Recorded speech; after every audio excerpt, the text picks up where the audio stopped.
Hey everyone, Dogmatic71 here, and welcome to Dogmatic DIY. Today, I'm going to build what I would call a boat-shaped bookshelf. A really kind of fast-drawn, 5 foot high, with 3 shelves, about a foot wide. And then I got plywood here.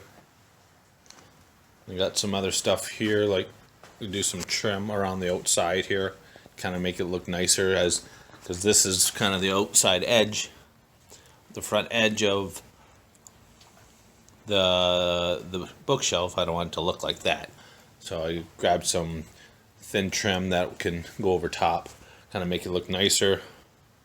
So kind of show you step by step what I did. So first things I did, I got everything at Home Depot. 4x8 plywood, 3/4 inch for the back, because you want something to nail the sides to, because the sides can't be too thick. I'm going to try 3/8. I thought a 1/4 inch was going to be too thin, so I'm just hoping the 3/8 is good enough there where I can bend it for the curved part. So that's what we're going to do, and I'll show you once I do the cut piece of the kind of the curve. Okay, so I did a portion of it. What I realized is this 3/8 thick plywood here does not bend as nicely as I thought. So what I did is I just put it to the beginning of the bend here, and then what I did, used the shelves here as kind of like the bracing of it. I put a shelf under here, and I put like a 4 by 1 inch by 4 inch wide piece across to brace it, and underneath, so it gives it stability. So what I'm gonna do is I'm gonna buy some 1/4 inch to go around the curve here, and then I'll just use some wood filler here. So I'm going to end up painting it anyways, right? So I'll end up doing that, make the curve. So what I did to get the top piece here, the curve, is I kind of got the middle of the board. So if it's this is 2.5 feet in width, so that's 30 inches. So I went 15 inches to the center, and then I went up 36 inches here. So I went up 36 inches to the beginning of the curve, and then I put a screw in at this end and a screw in at the top. And what I did is I drew a string, got a really tight string, and then I just drew it with the pencil. So it created that curve. Now sometimes you're going to get 2 or 3 or 4 lines, depends how many times you draw it. You're not going to get the exact same, especially when it's a pencil here.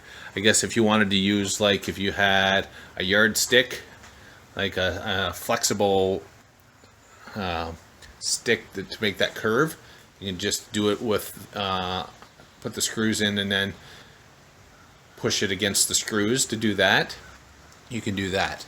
But then you got to saw it, so I used the jigsaw to saw the curve. So it's not going to be perfect. There's going to be kind of little dips and doodles.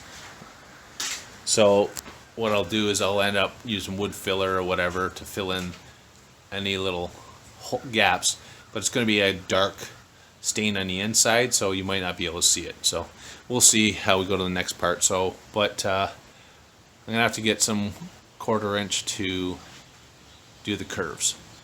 So I'll show you when I get to that part. So what I did is I bought 1/4 inch, as you can see how thick it is here. 1/4 inch plywood here. It was actually 2 feet by 4 feet, and I cut them down to 1 foot lengths here. So, and then I tried to put one panel on here, as you can see. Back up enough. Got it to curve here. So I got it to hug. So I'm just screwing it in now, so it does.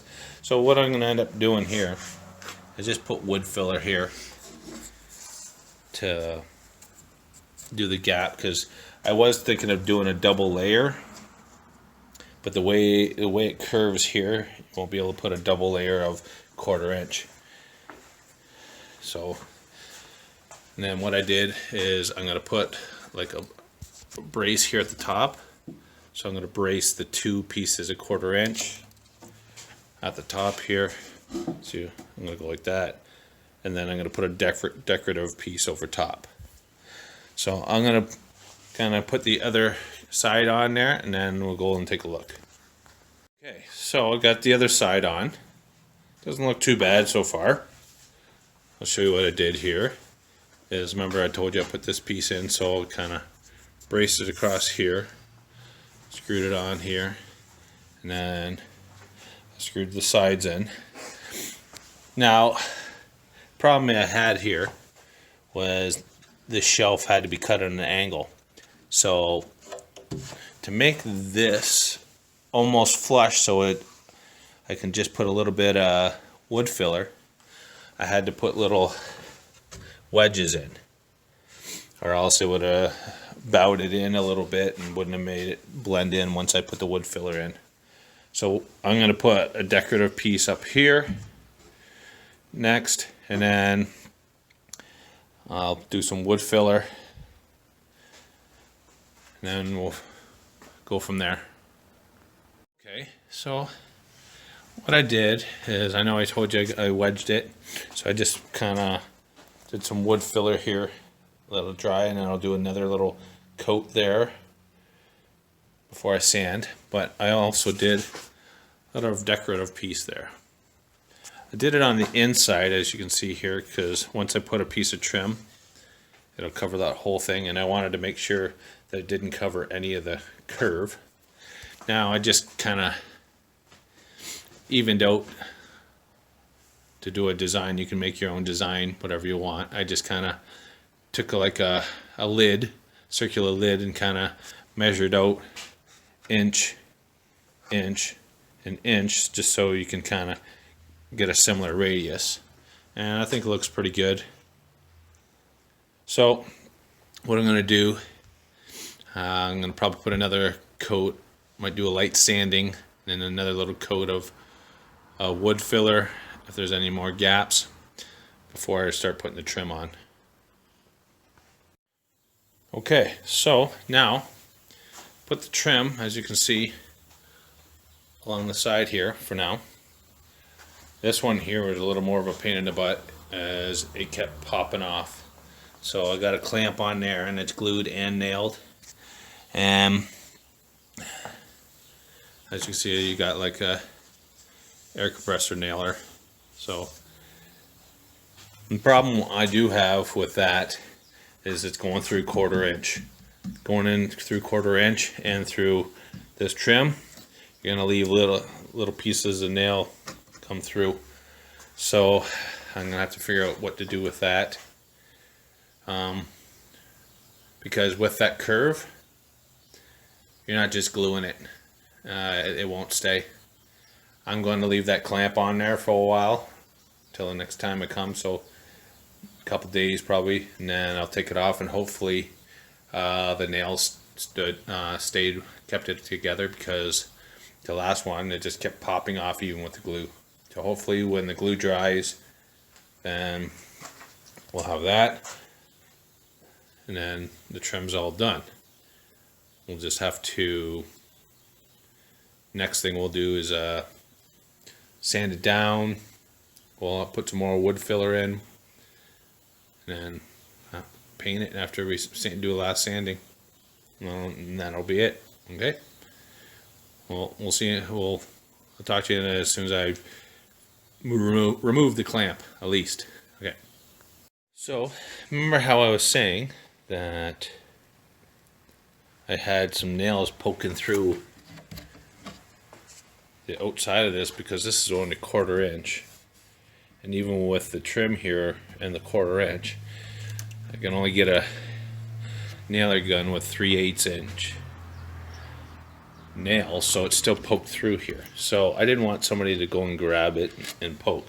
So what I did is I went on Amazon and I got some nautical rope. I figured what I'll do is I will kind of glue it to the inside there, cover up the nails, and then add a little nautical theme since it's already supposed to be a boat anyway. So figured I will add this rope. Not sure if I'm going to want to go all the way down to the bottom, or I just want to leave it on the curve. I'll figure it out as we go. So I'll show you how it looks after I get it attached.